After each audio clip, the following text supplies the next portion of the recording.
एक सर्वे के according 65% of the Canadian population wants to leave Canada. आज की वीडियो में हम डिस्कस करने वाले हैं वो 5 reasons why Canadian people wants to leave Canada in 2024। अस्सलाम वालेकुम दोस्तों and welcome to another video. तो बात करते हैं सबसे पहले और सबसे इंपॉर्टेंट रीजन की, जो कि है सिक्योरिटी।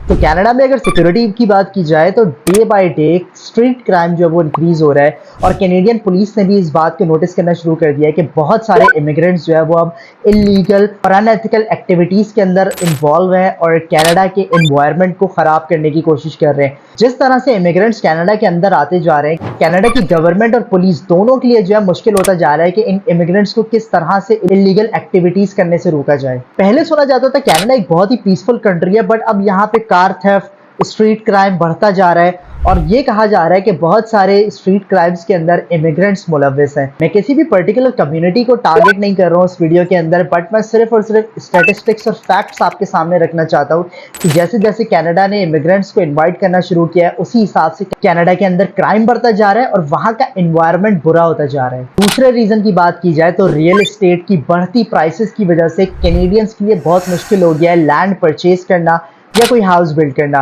जिसकी वजह से लोग बेहतर ऑप्शंस के लिए डिफरेंट कंट्रीज माइग्रेट कर रहे हैं। ज़्यादातर कैनेडियंस को देखा जा रहा है कि वो ऑस्ट्रेलिया और यूरोप की तरफ माइग्रेट कर रहे हैं, क्योंकि as compare to Canada real estate की prices compare to Canada is significantly low, जिस वजह से कैनेडियंस जो है वो ज़्यादा से ज़्यादा कोशिश कर रहे हैं कि कनाडा से माइग्रेट करके डिफरेंट कंट्रीज चले जाएं। बढ़ती रियल एस्टेट प्राइसेस के रीज़न भी खुद इमिग्रेंट्स हैं, क्योंकि जब एक इमिग्रेंट अपने कंट्री के अंदर सब कुछ बेच के अपनी लैंड प्रॉपर्टी सब सेल करके एक न्यू कंट्री माइग्रेट करता है, तो इस वजह से जो रियल एस्टेट होती है उसके ऊपर एक बहुत बड़ा इंपैक्ट पड़ता है। तो कंपटीशन की वजह से रियल एस्टेट के प्राइसेस जो है वो एक्सीड कर जाते हैं, और एक आम नेशनल कैनेडियन के लिए बहुत मुश्किल हो जाता है प्रॉपर्टी को परचेज करना। तो बढ़ती रियल एस्टेट के प्राइसेस एक बहुत बड़ा इंपॉर्टेंट रीजन है कि लोग कनाडा से अब माइग्रेट कर रहे हैं, क्योंकि प्रॉपर्टी खरीदना लोगों के लिए बहुत मुश्किल हो गया है। तीसरे और इंपॉर्टेंट पॉइंट की बात करूँ तो वो होती है जॉब मार्केट। कनाडा की जॉब मार्केट इस वक्त बहुत ही ज्यादा कंपेटिटिव हो गई है, क्योंकि पूरी दुनिया से जो है वो कनाडा के अंदर अब टैलेंट और इमिग्रेंट्स आते जा रहे हैं, जिस वजह से कनाडा की मार्केट बहुत कंपेटिटिव हो गई है। प्लस एक और बैड फैक्टर ये है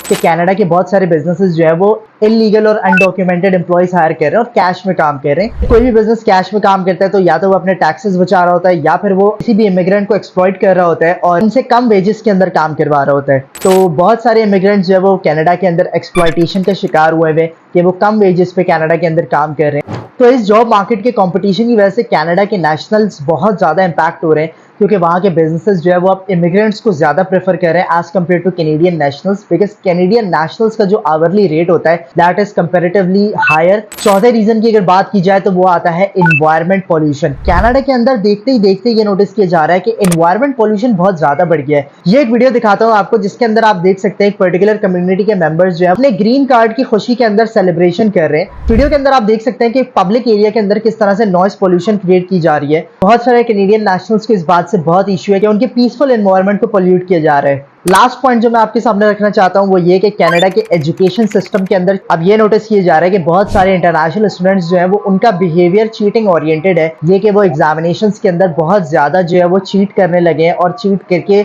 अपने एग्जाम्स को क्लियर कर रहे हैं। ज्यादातर ये इश्यू जो है वो प्राइवेट कॉलेजेस के अंदर आ रहा है, जहाँ पे इंटरनेशनल स्टूडेंट्स बहुत हैवी फी पे करके एडमिशन लेता है। बहुत सारे कैनेडियन नेशनल स्टूडेंट्स को इस बात से भी इशू हो रहा है, और उन्होंने इस बात पे बहुत सारे कंसर्न्स रेज किए कि क्यों इस तरह से इंटरनेशनल स्टूडेंट्स का बिहेवियर है और उनके अगेंस्ट कोई स्ट्रिक्ट एक्शंस क्यों नहीं लिए जा रहे।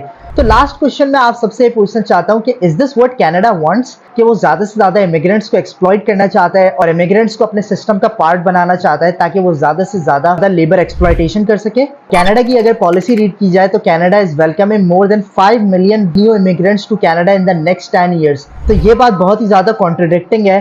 कनाडा की गवर्नमेंट का इमिग्रेंट्स को लेके जो स्टांस है और कैनेडियन नेशनल्स का इमिग्रेंट्स को लेके जो स्टांस है वो दोनों डिफर करते हैं। तो इसी सवाल के साथ मैं अपनी वीडियो को कंक्लूड करूंगा, और अगर वीडियो पसंद आई तो लाइक करिएगा और अपने उन दोस्तों के साथ शेयर करिएगा जो कनाडा के लिए प्लानिंग कर रहे हैं।